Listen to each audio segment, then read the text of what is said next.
So the other day I'm driving home on 787 coming north.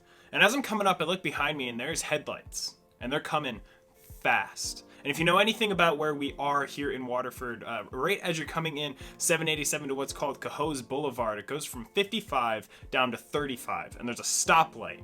And that signifies where the speed limit changes. And there was a car coming up really fast behind me that looked like it was going to pass me. And I looked ahead, and the light was yellow. So I'm getting ready to slow down. And I'm thinking to myself, is this guy going to slow down and make the light?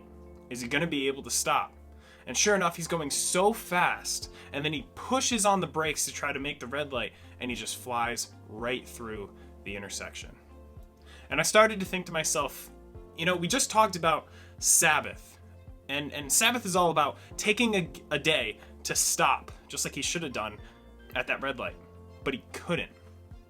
And I began to think to myself, okay, so if I'm going through my life day to day, the other 6 days of the week, and I'm pushing and pushing and pushing and pushing, and then all of a sudden I have to stop on the Sabbath, am I going to be able to? And I came to the conclusion based on just the way I was thinking, but also based on experience, that the answer is no. If I'm living a life that is so fast, going 80 miles an hour in a 55, and I all of a sudden have to stop on my Sabbath day or at that red light, I don't think I'm going to be able to do it.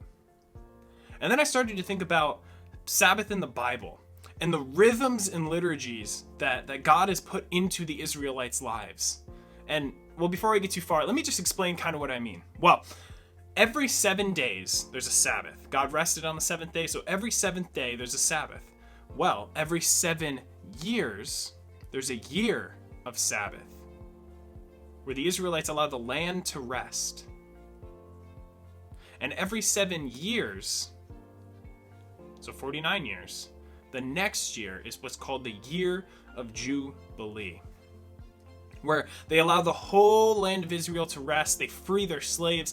If you have sold property away from your inherited property, you can go back to your inherited property. It's just a reshuffling and a reorganizing of the whole of Israel's society to get back to the way the promised land was once before at the very beginning.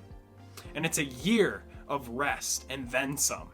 And then every year of the Israelites' existence, there was 7 Sabbath festivals. So that's a lot of 7. So you got to think there's every 7 days you rest, 7 times a year, there's 7 Sabbath festivals. And every 7 years, there's a year of Sabbath. And then every 7 years, there's the year of Jubilee.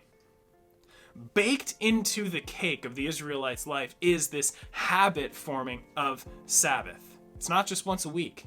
It's 7 times a year, every 7 years, and then every 7 years.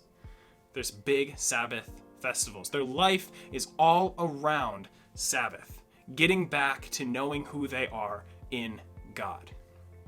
And so I began to think to myself, with all of those Sabbath rests, is it even possible to get your engines up as a person that fast to be able to blow through the stop signs that are Sabbath once a week? And I kind of came to the conclusion that no, you can't get your engines going fast enough. There's not enough rev up time before there's the next Sabbath where you're forced to stop.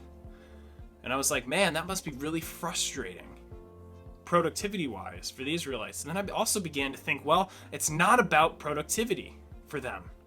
It's about knowing who they are in God.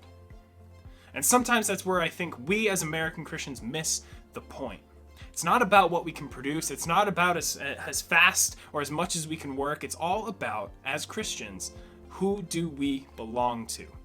So, for this cutting room floor, the thing I really want to push this week is, are you living a life of Sabbath? Do you practice Sabbath even once a week? And if you begin to practice Sabbath once a week, you're going to notice that the rest of your life is going to look different.